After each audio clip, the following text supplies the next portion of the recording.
O falecido Oswald Chambers fez uma observação muito pertinente. Se a Bíblia concordasse com a ciência moderna, logo estaria desatualizada, porque na própria natureza das coisas a ciência moderna está fadada a mudar. Nunca houve uma declaração mais verdadeira ou mais devastadora. A ciência está sempre mudando pela simples razão de que uma grande parte da ciência não é realmente ciência, mas apenas teoria, não baseada em fatos.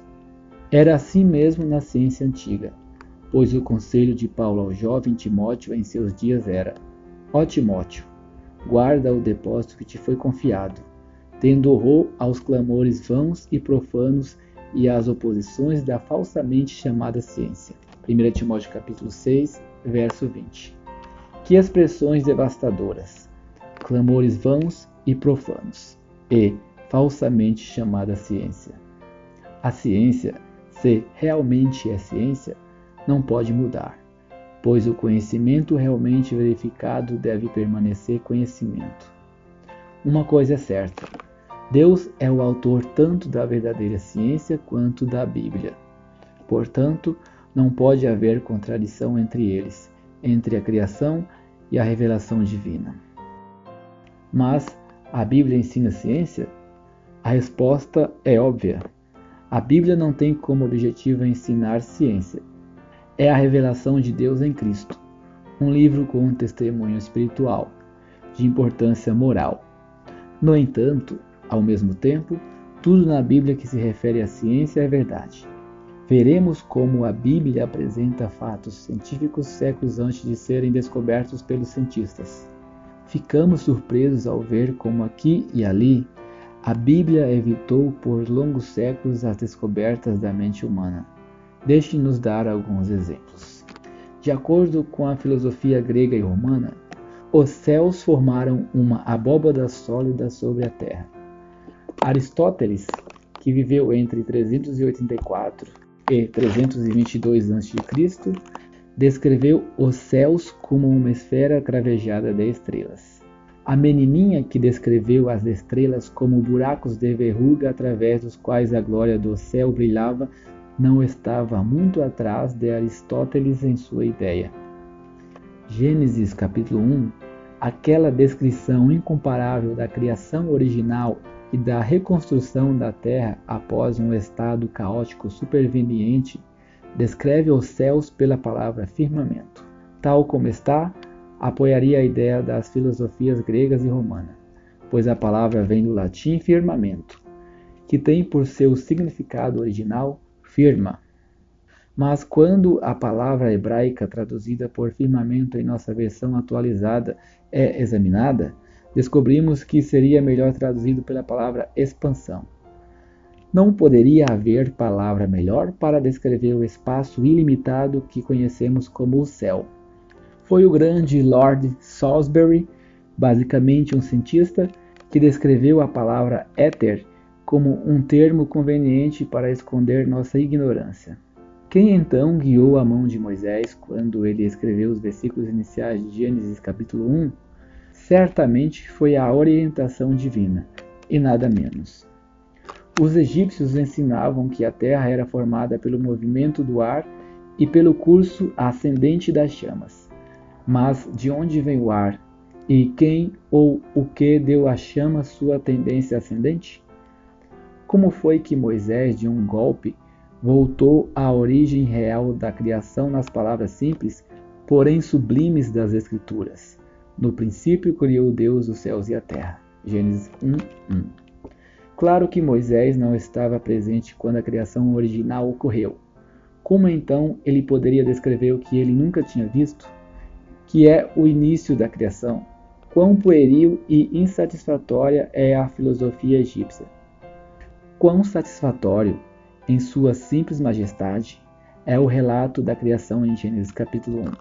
Os hindus ensinavam que a terra era plana e triangular e composta por 7 pavimentos.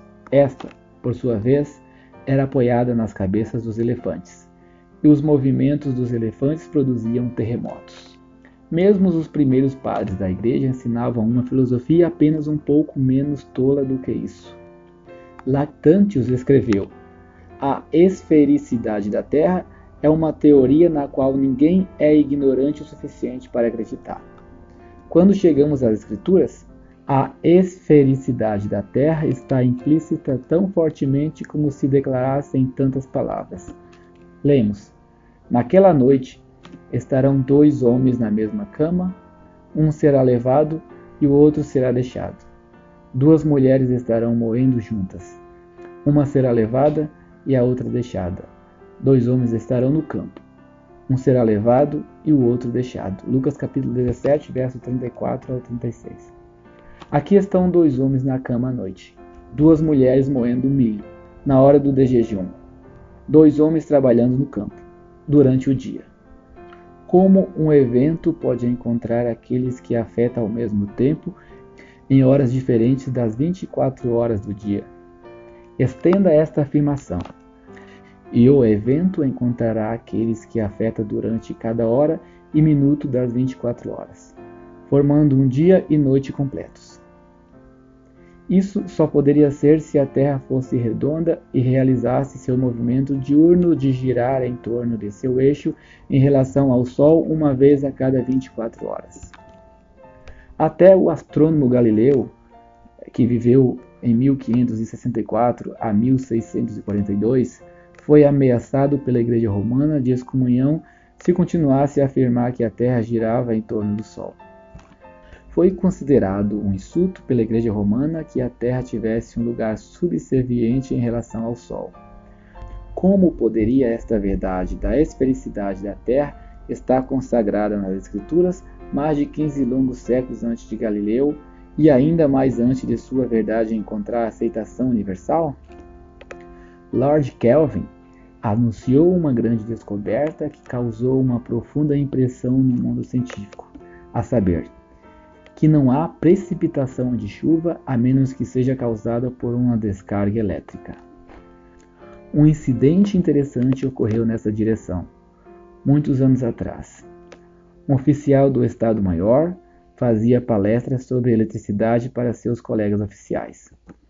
Ele mencionou essa descoberta interessante e observou que tinha em sua posse um livro antigo, datado de mais de 3.000 anos, que antecipava essa mesma descoberta.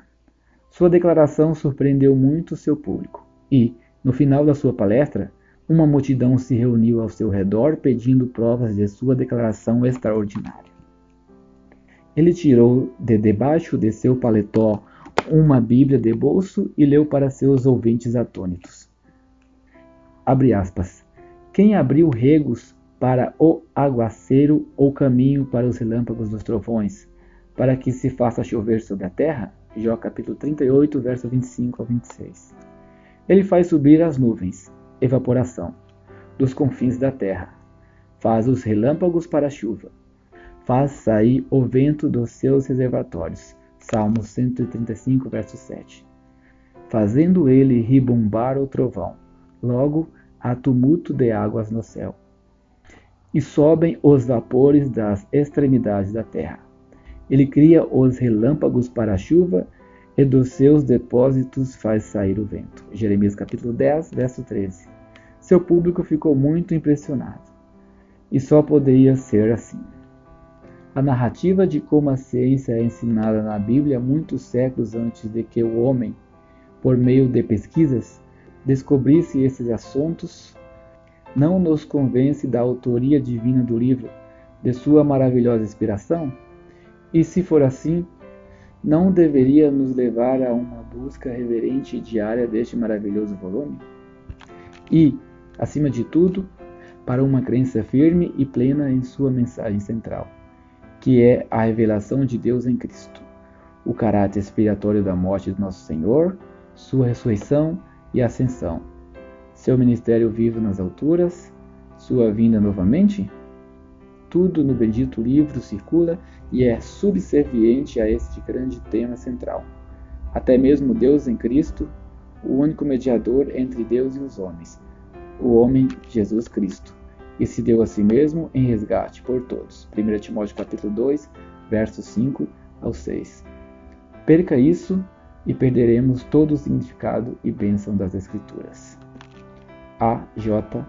Pollock, 1864 a 1957.